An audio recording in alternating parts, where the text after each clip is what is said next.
오늘 우리가 함께 풀어볼 퍼즐은 바로 한울바이오 파마입니다. 현재 벌어들이는 수익만으로는 도저히 설명이 안 되는 아주 놀라운 숫자를 가진 바이오 기업이죠. 자, 지금부터 이 거대한 퍼즐을 같이 한번 맞춰 들어가 보겠습니다. 자, 804.65배. 이 숫자 대체 뭘 의미하는 걸까요? 그냥 단순한 숫자가 아닙니다. 여기에는 시장에 어마어마한 기대감이 담겨 있거든요. 이게 바로 주가 수익 비율, 우리가 흔히 PER이라고 부르는 건데요. 회사가 버는 돈에 비해 주가가 얼마나 높은지를 보여주는 지표죠. 보통 제조업 평균이 한 10배에서 20배 사이인 걸 생각하면 800배가 넘는다는 건 와, 이건 정말 보통 일이 아닌 겁니다. 자, 여기서 오늘의 핵심 질문이 나옵니다. 이 엄청난 숫자는 과연 비이성적인 과열, 그러니까 거품일까요?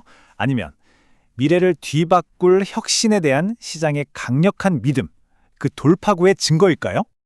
그 답을 찾으려면요, 먼저 이 회사의 가치가 어디서 나오는지 그 근본적인 과학 이야기부터 파고 들어가야 합니다. 자, 한번 시작해 볼까요? 한올이 뛰어든 이 시장, 바로 자가면역 질환이라는 건데요. 이게 뭐냐면 쉽게 말해서 우리 몸을 지켜야 할 군대가 갑자기 배신을 하고 우리 몸을 공격하는 거예요. 말 그대로 몸속에서 끊임없이 내전이 벌어지는 거죠. 근데 이 내전에 아주 중요한 배후가 있어요. 바로 FcRN이라는 능석입니다. 이게 뭐냐면요, 우리 몸을 공격하는 나쁜 항체들의 보디가드 역할을 해요.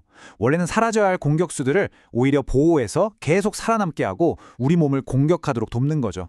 자, 그럼 한올의 기술이 이걸 어떻게 막을까요? 원리는 아주 간단하고 또 우아합니다. 한번 보세요. 첫째, 나쁜 항체가 우리 몸을 공격하죠. 둘째, 아까 말한 그 FcRN이 이 나쁜 놈들을 보호해줍니다. 근데 셋째, 바로 여기서 한올의 신약이 딱 등장해서 이 FcRN의 보호막을 그냥 무력화시켜버리는 거예요. 그럼 어떻게 될까요? 넷째, 보호받지 못한 나쁜 항체들은 결국 사라지게 되는 거죠. 정말 깔끔하죠? 자, 이제 이 똑똑한 과학이 어떻게 사업 전략으로 이어지는지 한번 볼까요? 한올은요, 이 시장을 공략하기 위해 아주 영리한 이중 전략, 그러니까 투트랙 전략을 쓰고 있습니다. 이 전략을 비유하자면 마치 로켓 두 개를 동시에 쏘아 올리는 것과 같아요. 하나는 일단 빨리 시장에 들어가기 위한 로켓, 그리고 다른 하나는 더 강력한 성능으로 아예 미래 시장을 지배해버리려는 그런 진보된 로켓인 셈이죠.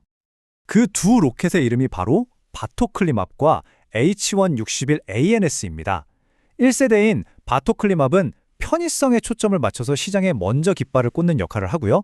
차세대인 H161ANS는 안전성을 더 높여서 이 분야의 최고, 베스트 인 클래스 신약이 되는 걸 목표로 하고 있어요. 먼저 1세대 로켓 바토클리맙부터 보면요, 이 약의 최대 무기는 단연 편의성입니다. 환자가 직접, 그것도 10초도 안 걸려서 스스로 주사를 놓을 수 있다는 거예요. 생각해보세요. 몇 시간씩 병원에 꼼짝없이 묶여 있어야 했던 환자들한테는 이건 뭐 삶의 질이 갈라지는 혁신이죠. 그리고 다음 로켓 HL161NS는 여기서 한 단계 더 나아갑니다. 1세대에서 혹시라도 나타날 수 있었던 LDL 콜레스테롤 수치 변화 같은 그런 잠재적인 부작용은 싹 없애고요. 효과는 그대로 아주 강력하게 유지시킨 거죠. 그러니까 이 약의 목표는 아주 명확해요. 가장 안전하면서도 가장 효과적인 약이 되겠다. 바로 이겁니다. 물론 이렇게 좋은 시장에 경쟁자가 없을 리가 없죠. 한올이 지금 얼마나 치열한 경주에 참여하고 있는지 그 경쟁 구도를 한번 들여다보겠습니다. 가장 강력한 경쟁자는 이미 시장의 강자로 자리 잡은 아제넥스라는 회사예요. 하지만 미래의 경쟁, 그러니까 차세대 신약 개발 경쟁으로 가면 이야기가 확 달라집니다. 보세요. 한올의 HL661ANS는 이미 상용화를 눈앞에 두고 있는데 경쟁사인 아제넥스의 차세대 약물은 이제 겨우 임상 1상에 머물러 있어요. 격차가 꽤 크죠? 바로 이 지점에서 한올이 가진 결정적인 시간 우위가 드러나는 겁니다. 경쟁사 약물이 시장에 나오려면 앞으로 7, 8년은 좋게 걸릴 거라는 예상이거든요. 이 엄청난 시간 차이가 바로 한올에게는 미래 시장을 먼저 장악할 수 있는 어마어마한 기회가 되는 거죠. 자, 이제 다시 맨 처음으로 돌아가 보죠. 과학, 전략, 경쟁 구도까지 다 살펴봤으니 이제 800배라는 이 거대한 퍼즐의 마지막 조각을 맞춰볼 시간입니다. 그 당시 상황을 보면 PER은 800배가 넘는데 주가는 오히려 떨어지고 있었어요. 시장에는 온통 저거 봐라, 바이오 거품 곧 터진다, 이런 비관론만 가득했죠.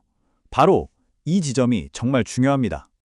왜냐하면 위대한 투자자들은 바로 이런 순간을 기다리거든요.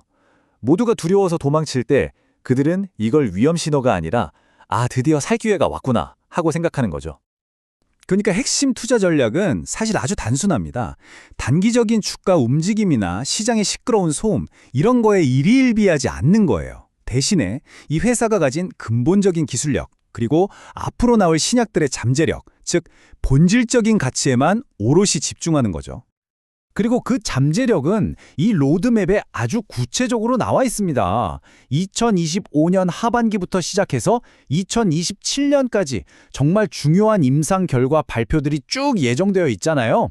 장기 투자자들은 단기적인 주가 그래프가 아니라 바로 이 이정표들을 보고 있는 겁니다. 자, 그럼 오늘 이야기의 핵심 정리해 볼까요? 첫째, 이 어마어마한 PER은 미래 블록버스터 신약에 대한 시장의 베팅이다. 둘째, 한올의 투트랙 전략은 현재와 미래를 동시에 잡는 아주 영리한 수다.